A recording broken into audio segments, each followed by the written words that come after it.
I'm Damian DiCola, Sales and Marketing Director at Shenango on the Green, and you're watching Titantown Sports.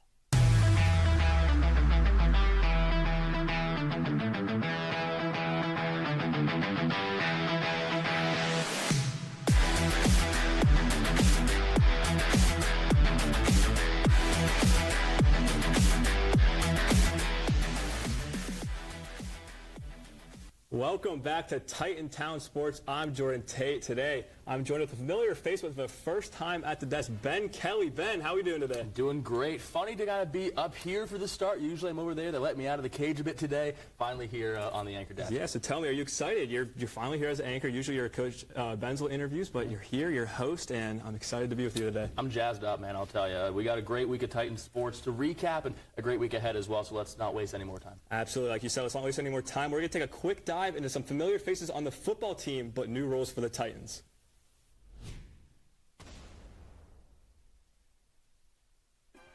Welcome back to another edition of Prime Cuts. I am RJ Scott, and we got a good one for you today as we highlight these former players who now coach for the Westminster Titans football team, so let's hop right into it. Marcel Smith-Austin was an explosive, reliable, and a playmaker who stretched defenses and delivered in big moments. From Sharon, Pennsylvania, he made his mark as a wideout with touchdowns and game-changing catches. Now he's teaching the next generation of receivers how to play faster, sharper, and smarter. Every cut, every release, every route, his players learn what it takes to attack defenses with precision, and Marcel knows the grind because he has lived it. Chevy Dawson was a versatile, powerful, relentless tight end who scored touchdowns, a punter who could flip the field, and a competitor who did whatever his team needed. Chevy's career was built on toughness and work ethic. Today, he's channeling that energy into linebackers in the room as he demands discipline, pushes for toughness, and develops leaders. His players know if you play for Chevy, you play with heart. Brice Butler, fearless in the secondary, a ball hawk who turned defense into offense. 6 interceptions in a season, 2 taken back for touchdowns. Brice made quarterbacks think twice before testing him. But his leadership went beyond stats. A scholar athlete, All-American, and a community role model, and a multi-time All-PAC honoree, Brice set the standard, and now as a defensive backs coach, he's building a secondary that's smarter, faster, and meaner than ever.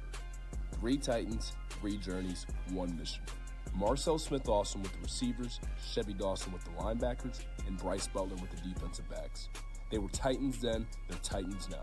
From players to coaches, from teammates to mentors, they carry the torch of tradition and the fuel of the fire for the future. This is pride, this is family, this is Titan football. I am RJ Scott, and thank you for watching this edition of Prime Cuts. We'll see you guys next week. Couple of new coaches on the Titans sideline, but one that's been here for a little bit longer than those. Coach Benzel, Coach, welcome back to Titantown Sports. Great to be here, buddy. Obviously, we got a good week coming off the bye week. I hope. How do you guys feel coming off that off week? I thought we got some really good work navigating some of the injuries that we have. Curtailed some of the things that we wanted to work on, but by and large, I think our guys handled it fairly well. It's just like I said, these bumps and bruises and some of these injuries are expected. It's football. We've just got to kind of rest up, heal up, and get ready to go. And I had the chance to play fan, watch the other PAC games as they unfolded. A lot shook up in week 4, maybe not as expected. So when you watch the teams and look across the PAC, what gives you confidence that this is the group that can get it done against any opponent? Yeah, you know, when we look at our team in terms of our competitive advantage and so how we match up, I think we have some really good things that we can present to teams that make us, you know, not necessarily maybe favorite, but certainly give us a chance to win every game we play. That being said, there are flaws, and there are flaws across the board. Each team is looking at sort of how they can minimize some of those flaws and maximize some of the things that they do well. And that's really the game, right? We're at the midway point, and, you know, a lot of teams thought they could win a championship. A lot of teams probably hit some reality and decided, you know, there's some of the areas that we need to get to be at championship level, and then there's a good mix of teams right now that are right in the thick of it. So it should be exciting down the stretch. Come Saturday, you'll be looking for your 11th straight win against Bethany College, executive dominance, as some like to call it. So how does your approach shift year to year to continue to stay winning against Bethany? You know, Bethany's a unique team in the sense of, like, it's not necessarily, you know, you're playing them, it's when you're playing them. Typically, if you get them in the beginning of the year, they're a little stronger in terms of their structure, and towards the end of the year, depending on, again, the outcome of where they're sitting, it could be a different preparation in terms of a mindset. For me, I always respect Bethany and their skills and their athletes. They're certainly athletic enough to compete with anybody. It's just going to be a matter of execution, and can they do it in a 60-minute mode? And that's really the stress that we put on Bethany, and that's why we've had success all 3 phases. A lot going on around campus this week. It's Hall of Fame weekend. It's Family Day weekend. But Hall of Fame, you might have a couple of future Hall of Famers on the gridiron come Saturday. Many of them are underclassmen. So what do you expect to see out of these young guns on Saturday afternoon? Yeah, I'm excited. I love the young energy on the football team. There's a lot of guys right now that are contributing to our overall success. That being said, there are some guys that are sitting there waiting for their opportunities. And this is particularly an opportunity that they may get a chance. You never know when your name's going to get called and then go out and perform, but perform with confidence. Guys, listen, the reality of it is football. We're going to make mistakes. It's how you kind of recover from those and play a little more free. And, that's my expectations for a lot of these young guys. It's a good class, Ben. They're going to be key contributors for a while. Love to hear that. It's also Family Day weekend, like I said, this weekend. So just a little bit away from football. Can I put the role that your family has played in your tenure here at Westminster? Well, I wouldn't be in coaching without my family support. As you may or may not be aware of, football coaches are a unique band of brothers, so to speak, and you need to have the family support.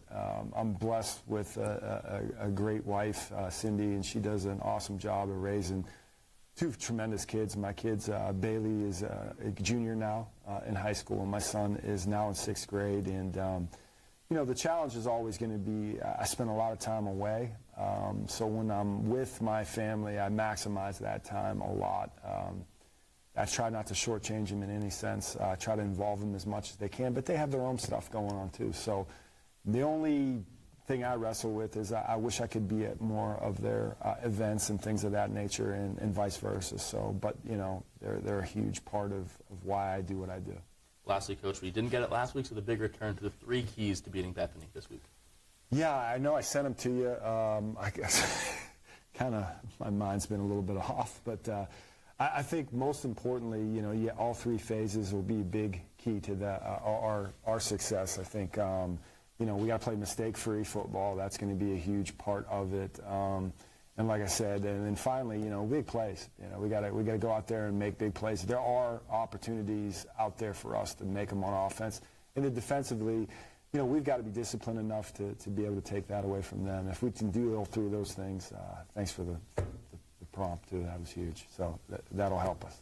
Ethan shown with the script up there, Coach. The man. Thank you for your time. Looking forward to seeing that big play come Saturday, Coach. Thank you for your time. We got a chance to now look around and see what happened during the bye week across the PAC. Welcome back to the PAC Recap. No time for an intro. Case Western jumping all over Bethany early. Bo Wolf takes the top off the Bison defense for 6 for the Spartans. The 0-0 start of the game was as close as this one would be. First offensive play for Case Western at a halftime results in a score. Brian Caldwell from 53 out. Case Western dominates the Bison 55-0. Got to be sound on all 3 phases of the game. Waynesburg getting after it on special teams, forcing a teal fumble, which would result in a safety. After that, it would be all Waynesburg Yellow Jackets. Carson Shriver would account for 3 Waynesburg scores on the day, his 2nd in the 2nd quarter there, and his 3rd in the 3rd quarter right here. But the Yellow Jackets would make the play of the week in my eyes. You see Isaac Trout catch this out-breaking pass. He breaks a tackle, makes a man miss, and would take this 43 yards to the house, hurtling into the end zone at the end of the play here. Waynesburg wins it against Teal 45-14. Now to Geneva and Allegheny. Gators strike first with Carson Colucci to Taryn Mitchell from 33 out to open the scoring on the far side. After that, the Golden Tornadoes took over. Caleb Romano uncorks this one to Keaton Baker to extend the Golden Tornadoes lead to 21. Allegheny would try and battle back, but it was too little, too late. The Golden Tornadoes of Geneva take the Gators of Allegheny 28-16. The most exciting matchup coming into this week, W&J versus Grove City. You see Andrew Sharp take the backfield pass in for the first 6 of the day for the Presidents. Then Kellen Stahl fakes the pass and runs it in himself to go up 24-0. Sudden Ellis would look deep and connect with Sam Penna for a 50-yard touchdown. However, W&J held the Wolverine offense for the rest of the game and left Grove City the victor, 34-14. The highest scoring bout of the week would come with St. Vincent hosting Hiram. 2 high-powered offenses would duke it out to the final buzzer. Julian Walker gets the swing pass and scampers 56 yards for the first touchdown for the Bearcats.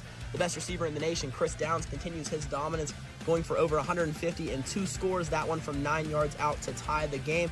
Hiram quarterback Sean Tejeda slinging the rock per usual, nearing the 400-yard mark again. Kevin Dykes after the play, making men miss and scoring the touchdown there. Jake Phillips would answer back with a Tristan Doy touchdown from 27 yards out. Back and forth all game, 8 touchdowns in the second half, but it will be the Terriers getting the win, 40-38 over the Bearcats. That was your PAC recap for Week 4. Now back to the guys at the desk. As we know, the Titans did have the week off, but there is your recap for last week's PAC action. Let's take a quick look into the rankings around the PAC. Starting us off in the 1 spot is Geneva. In the 2 spot is Waynesburg, 3 Westminster. W&J right behind them, 5 Hiram. Case Western at the 6, Allegheny 7, Grove City 8, Bethany 9, St. Vincent and Teal at the bottom. Yeah, W&J getting a really, really big win on the regionally televised game against Grove City. Big upset. Not a lot of people saw that one coming. Grove City still in the top 40 of the Division III rankings, though, so interesting to see how that's going to shake out going forward. But Jordan, going around to women's basketball, our own Maddie Syka had a bit of a heavy heart playing these last few years. Ethan Kurtz caught up with her, and more on that.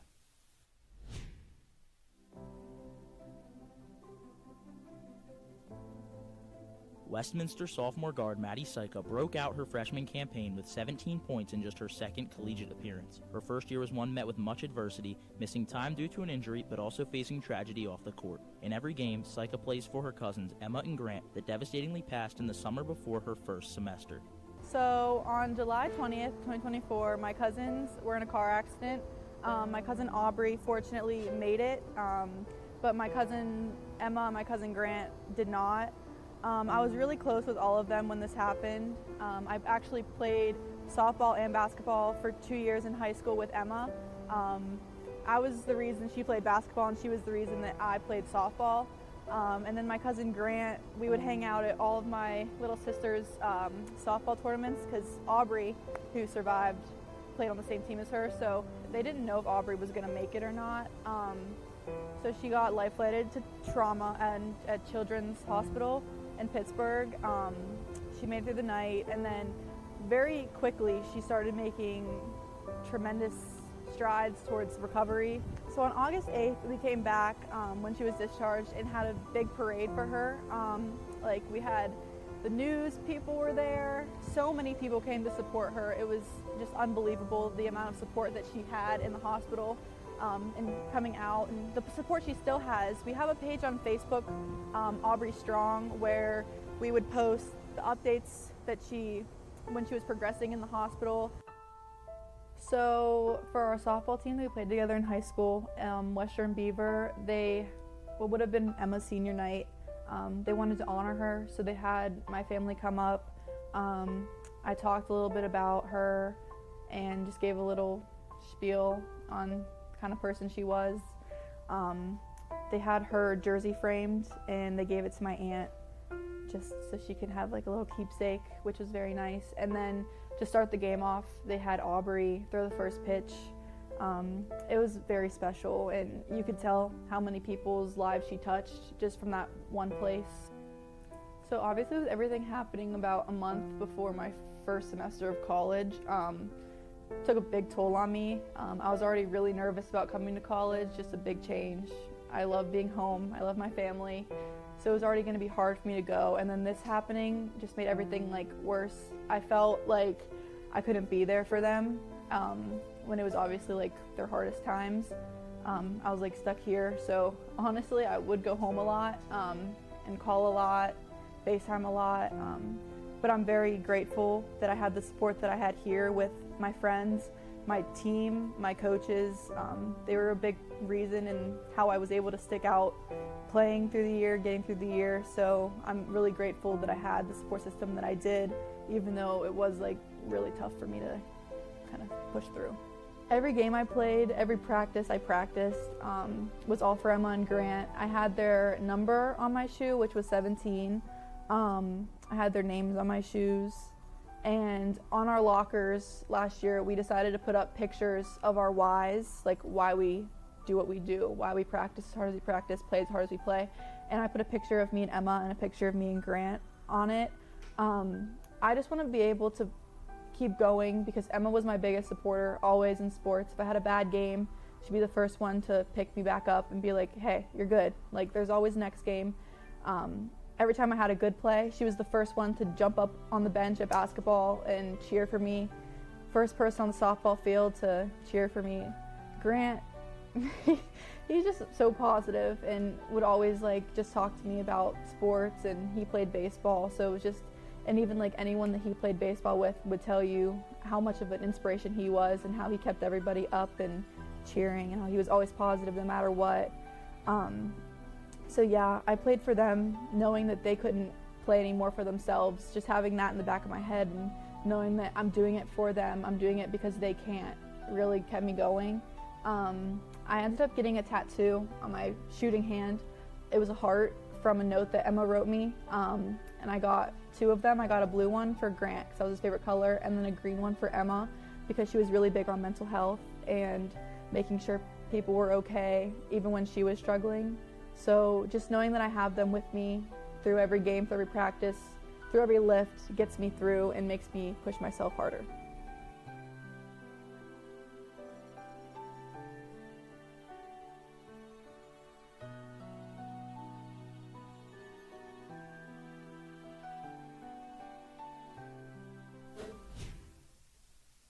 A really inspiring story and heartfelt story at the most by Maddie Syka there. And Ben, we see all the time, even at the professional levels, players playing through such a heartbreak, whether it's basketball, baseball, football. We see it all the time, and whether you're a fan or not, we all feel it very deep. Yeah, it's a heavy story, but it's something that is definitely worth telling. I'm glad we're able to put that here on Titantown Sports. It's a beautiful story, as tragic as it is.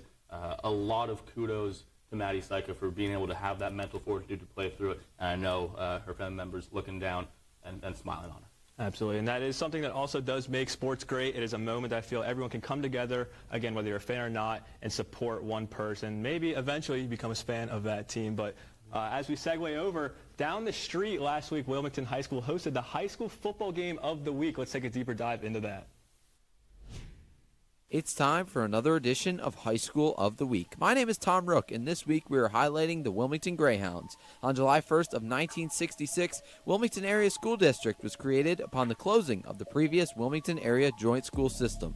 Located right up the road from Westminster College, Wilmington students can participate in academic programs at Westminster. The Wilmington Area School District said, "Community and organizational groups characterize Wilmington Area School District as a good educational organization with good teachers, great communication between students and teachers, a high level of parental involvement, and a genuine interest in providing a solid educational foundation for children." The Wilmington Area School District is categorized as a 2-county district located in both Lawrence and Mercer counties. The district stretches over a large 111 square miles. Looking at Greyhound athletics, Wilmington's football program stands out. In March of this year, the Wilmington Area School Board voted to rename the Wilmington Football Stadium to Terry Verrelli Stadium. Terry Verrelli, a legendary coach for the Greyhounds, totaled 314 wins and is one of only 15 coaches in Pennsylvania state history to cross the 300-win threshold. He coached the program to a state title in 2008 and 2 other state championship appearances in 1988 and 2017. Current head coach of the Greyhounds, Brandon Phillian, played for Coach Verrelli as he graduated from Wilmington Area High School in 2005 and then went on to graduate from Westminster College in 2009. Coach Phillian also coached under Coach Verrelli for 11 years. I'm just humbled and honored, that I was given the opportunity to play for Terry Verrelli and to play as a member of the Wilmington football program and the Wilmington football community. And then to have the opportunity to go from being a player to being a coach in this prestigious program, getting to learn from from great guys, like Terry Borelli, who is the head coach, but also some great assistant coaches like Bob Mitchell-Tree and Dave Welch. I mean, all three of those men have been great mentors. They've taught me a lot about coaching, and then, to learn from those guys, and then to ultimately be given the opportunity to serve, the school and the community and the program as the head coach. I feel very humbled, very honored, and very blessed to have this opportunity. It's one that I certainly do not take for granted. It's one that I give my absolute best to each and every single day. There's been so many memories, and really at the end of the day, it's about building lasting relationships, being invited to former players' weddings, be there for their big days because you built such strong relationships with them. There's a number of those that I could point to and talk about. Now let's take a look at some of the highlights from the Greyhounds' tough 44-7 loss last week at home against Farrell High School. Now Wilmington back in the wing T set, 7:22 left in this first quarter. Miller gonna drop back to pass, going deep, looking for Freddie Zettner, and it's caught. Wilmington, it's a touchdown. Freddie Zettner, a bomb from Rowan Miller, and the Greyhounds are gonna take an early lead, 6-0 here at Terry Borelli Stadium. Piggy's back under center. Jules Johnson still on his left hip. He's got two receivers to his right, one to his left. Piggy's drops back, fires. He's got a man wide open. Touchdown, Farrell Steelers. Jane and King Vincent. Beautiful find by Peggy's. Time runs out here at Terry Borelli Stadium in the first quarter, and it's going to be a touchdown for the Farrell Steelers. Setting up in the shotgun, Aaron Peggy's. He's got two men to his right, one to his left. Johnson, hand to Johnson, inside zone. Johnson cut right through, and it is touchdown, Farrell Steelers. Jules Johnson with the rushing touchdown, and the Farrell Steelers are going to increase their lead by 6. Peggy's going to catch the snap, hand to Johnson. Johnson cutting upfield, fighting for it, and he lunges. Touchdown, Jules Johnson. Farrell going to extend their lead once again. 44-7. Wilmington will battle the Raiders of Reynolds High School at home this week, Saturday, October 4th at 7 p.m. Myself and Westminster sophomore Braylon Juzak will be live for that matchup right from Terry Borelli Stadium on your home for Greyhound football, Titan Radio, and TitanRadioLive.com. That's going to do it for this week's edition of High School of the Week. Thanks for watching. For Titantown Sports, I'm Tom Rook. Wilmington High School getting some showcase going on there with Tom Rook, and brand new Terry Borelli Stadium looks really, really nice. It absolutely does, Ben. And we have some actually career milestones over at Mercer High School, where senior soccer player Emma Cameron scored her 100th career goal in a 10-0 win over Sharpsville this Monday. Cameron entered the match with 96 goals and buried 4 on the Lady M's on her senior night, putting her at exactly 100 goals in her high school career. And as you take a look at that view from the tower, Jordan, around all of the local high schools, Grove City is no stranger to athletic success. We see it at the college level all the time. We're seeing it now at the high school level as their senior libero, Brenna Miller, tallied her 1,000th serve, receive, and pass on Tuesday night in the 3-0 defeat at Titusville. West Middlesex girls golf claimed a District 10 Class 2A championship for the first time in their program history, led by sisters Kate and Paige Sowers, who shot a 70 and 72. The team score of 233 was just enough to best Fairview by 1 stroke, and for the first time again be crowned as district champions. A couple of scratch golfers over there in West Middlesex, but looking now onto the tennis court, senior Giada Capabianco and sophomore Maddie Arrow of Neshannock High School earned Section 4 AA doubles tennis championships last Thursday. The pair defeated Blackhawk for the title and began play in the Whippeal AA doubles championships on Wednesday. Coach Chuck Dess expressed his pride in the success of this player, stating the girls defeated 4 A schools along the way to the championship. They defeated Lincoln Park and 2 teams from Blackhawk. It's a testament to the hard work these girls put in. We're the 2nd or 3rd smallest public school in the WPIAL. Hopefully they will build on this tournament. Well, Jordan, we saw a lot of success from those West Middlesex girls on the golf course, something that the Westminster golf team is no stranger to, as Westminster Women's Golf swept the PAC Weekly Honors. First-year C.C. Morgan was named PAC Newcomer of the Week after a top 20 finish at the Catholic University Cardinal Fall Classic. The 3rd time this year she's been named Newcomer of the Week. Junior Katie Rose Rankin, friend of the show, was named Player of the Week after a program record-setting 71 in the top 5 finish. They'll look to be back in action at the John Carroll Fall Invitational this Saturday, and they're looking for their 8th straight PAC championship with the fall PACs coming in on October 13th at Squaw Creek Golf Club.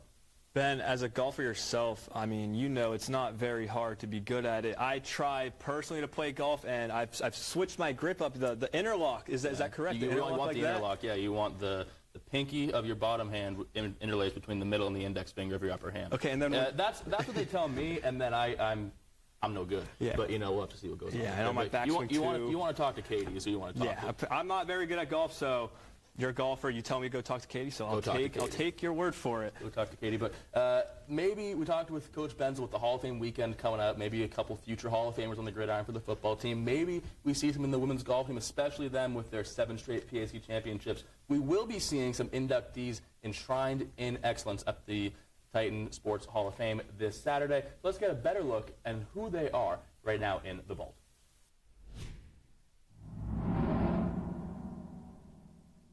This fall, Westminster College will welcome 7 new members into the Titan Sports Hall of Fame. The class of 2025 features champions, record breakers, and program builders who helped define what it means to be a Titan. First, we celebrate with Tracy Hassel-Westrom, class of 2008, and is one of the most accomplished setters in Titan volleyball history. A 3-time All-PAC selection, she helped guide the team to back-to-back conference titles in 2007 and 2008, including the program's first-ever trip to the NCAA Division III Championship. She finished her career ranked 3rd in all-time assists and remains the PAC single-match record holder for assists in a 3-set match. Tracy's leadership on the court helped elevate the program to a new level of excellence. Next is Chris Hawthorne, class of 2009. A 3-time NCAA All-American and one of the most dominant swimmers Westminster has ever produced, Chris captured 7 PAC titles across 100 and 200 breaststroke and was a part of the college's first relay team to qualify for the national championships. A 4-time first-team All-PAC honoree and standout scholar athlete, Chris played a major role in putting Titan swimming on a national stage. Tim Wieand, class of 2012, made history on the baseball field as the first Titan to be named PAC Most Valuable Player. In 2012, he helped lead Westminster to its first-ever NCAA tournament appearance and set single-season records in RBIs and doubles. With the .431 batting average and standout defense at first base, Tim was a driving force behind the most successful season in program history. Haley Welsh, class of 2014, became the first athlete in school history to qualify for the NCAA Division III championships in the 400 meters. A conference MVP and multiple-time PAC champion, she anchored record-setting relays and helped lead the Titans to team titles like no other. Known for her versatility and competitive drive, Haley was one of the most decorated sprinters to ever wear the blue and white. From the throwing circle to the gridiron, Nick Fiorentino, class of 2016, made his mark as a dominant 2-sport athlete. He earned 5 Most Outstanding Performer awards in track and field and captured 8 individual PAC titles, and was a 3-time All-PAC football standout. Whether it was shot put, discus, javelin, or protecting the quarterback, Nick brought power, precision, and passion to everything he did. Marissa Thomas, also class of 2016, stands as one of the most decorated athletes in Westminster history. An 8-time NCAA All-American and 2017 national champion in the pole vault, she holds the Division III championship meet record and recently competed at the U.S. Olympic trials. Her consistency at the national level and trailblazing performances elevated the profile of the Titan track and field program on a national scale. And finally, we honor Sean Toomey with the Meritorious Service Award. For nearly 4 decades, Sean served as Westminster's head athletic trainer, mentoring student athletes, expanding athletic care on campus, and also helping shape one of the most respected sports medicine programs in all of Division III. Known for his professionalism, innovation, and steady presence, Sean's legacy is one of service, leadership, and unwavering dedication to Westminster athletics.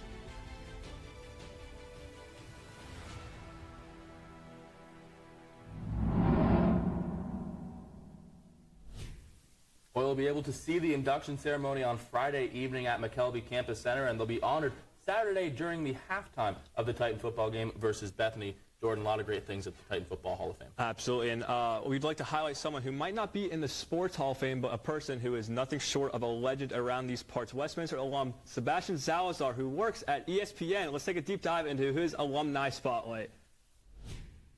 Hey, what's up? Say hi to the camera. 2005 Westminster graduate Sebastian Salazar is one of the biggest names in the lore of Westminster College alumni. He's gone from New Wilmington to the bright lights of ESPN, but still finds comfort and pride in his alma mater. Yeah, I mean, this is where it all started for me in terms of kind of the broadcasting journey. I am so proud of this place and really so proud of my 17-year-old self for picking this place. I think there was a million other places I could have gone or a million other things I could have done at that time in my life.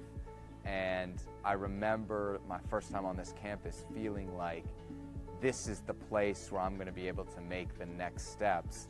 And it really was the place that enabled me to make those next steps, and then really set me up in like an amazing way for my broadcasting career. Like I really, when people ask me like, how did you get to where you were?